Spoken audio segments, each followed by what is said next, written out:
You may remember that when I was in Paris a couple of years ago, I mentioned how thrilled I was when I arrived at the airport. I was expecting to have to pay to get on the train into downtown Paris, and it was just free. And I thought, this is amazing. You just show up in Paris and they have free public transit. Of course, it wasn't actually free. What was going on is that Paris has had this policy where when they determine that air pollution is high at dangerous levels, in order to encourage people to leave their cars at home and take public transit, they make public transportation free.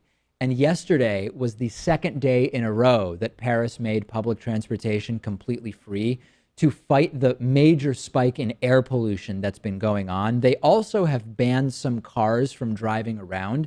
And the way they do this is based on the either odd or even ending number of the license plate that you have. You're only allowed to drive into the city on certain days. And the previous day, it was, I believe the first day was even numbered cars are allowed to drive in. And on day two, it was the odd numbered license plates that were allowed to drive in.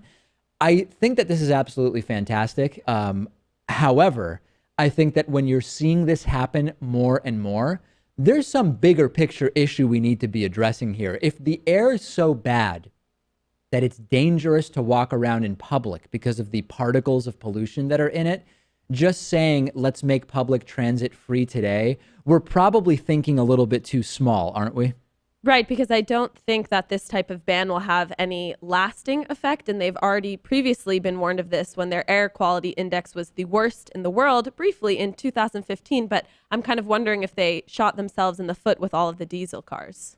In what way? By doing what with the diesel cars? In terms of them being counterproductive with emissions. Yeah, I mean, diesel cars have lower emissions than gas cars. So you're saying that by switching to diesel cars in the way much of Europe has, that they were sort of saying, this is the way in which we're going to reduce emissions, but then now they're having pollution problems anyway, after recently having made such a big initiative to move over in the direction of diesel. Yes. That is what, okay.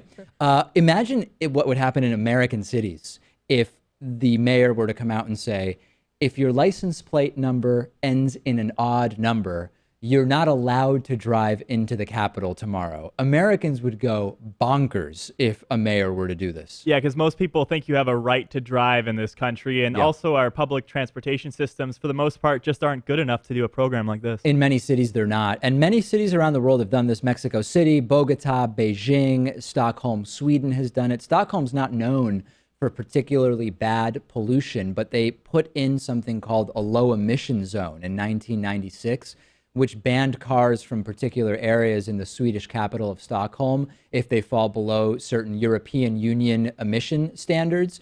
What seems to be the case, and Pat sort of alluded to this, Rachel, is that even though this has been tried in a lot of cities around the world, it only seems to actually work when there's a good public transportation system. If you just ban cars in a city that has a less than ideal public transit system, you're actually just drastically reducing productivity by making it really difficult for people to get to work. To me, this reinforces the importance not only of a bigger solution, but of the importance of public transit in all major cities. I completely agree with that. But as I said before, I don't really understand the importance of a short ban, because even if the levels initially will go down, they'll spike right back up afterwards. Of course, yeah. That's why it's just it's a great effort. It's great to say it's dangerous to be outdoors today. Don't drive and take free public transit, but it is not a long-term solution.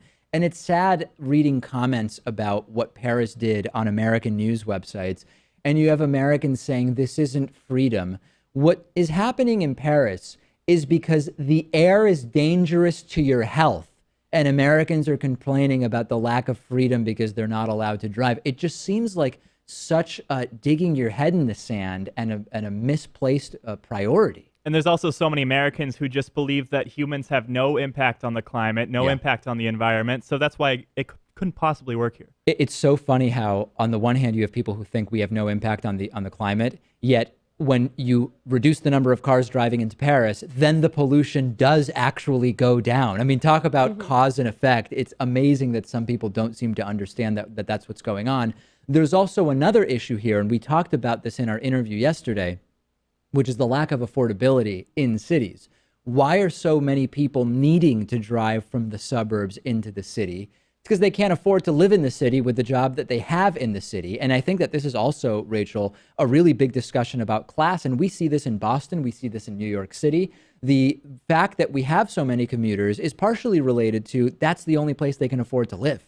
That's true, but I don't really see how that would feasibly shift. I feel headquarters are going to stay in cities, and the demand to live there to be in a close proximity to the best paying jobs isn't really going to change. Yeah, I mean, as we talked about yesterday with Miguel on the show, part of it is zoning, part of it is infrastructure spending that doesn't just go to make cities even more desirable in the way that drives up rents even more. You've got to do some strategic infrastructure spending in a way that will actually make cities more affordable rather than less. Yeah, it's also interesting because a lot of people who were speaking about the fire in Oakland were saying that a large reason that this happened and people were living there in unsafe conditions was because they couldn't afford to live elsewhere. Yeah, I don't doubt that whatsoever. I hadn't heard that analysis, but Oakland and as a San Francisco suburb, even though Oakland in and of itself is starting to actually get expensive in some areas, is front and center in this problem of lack of affordability of liberal American cities. All right, we will take a break.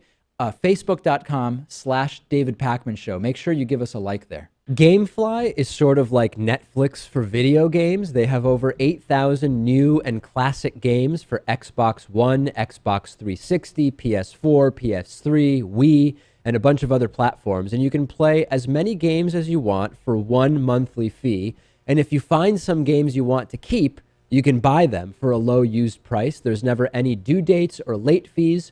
And our audience can get a free 30-day trial at gameflyoffer.com/TDPS. The games are shipped directly to you with return envelopes included. There's no contracts, and you can rent games through the mobile app. Get the free 30-day trial for the David Pakman Show audience and support our show by going to gameflyoffer.com/TDPS.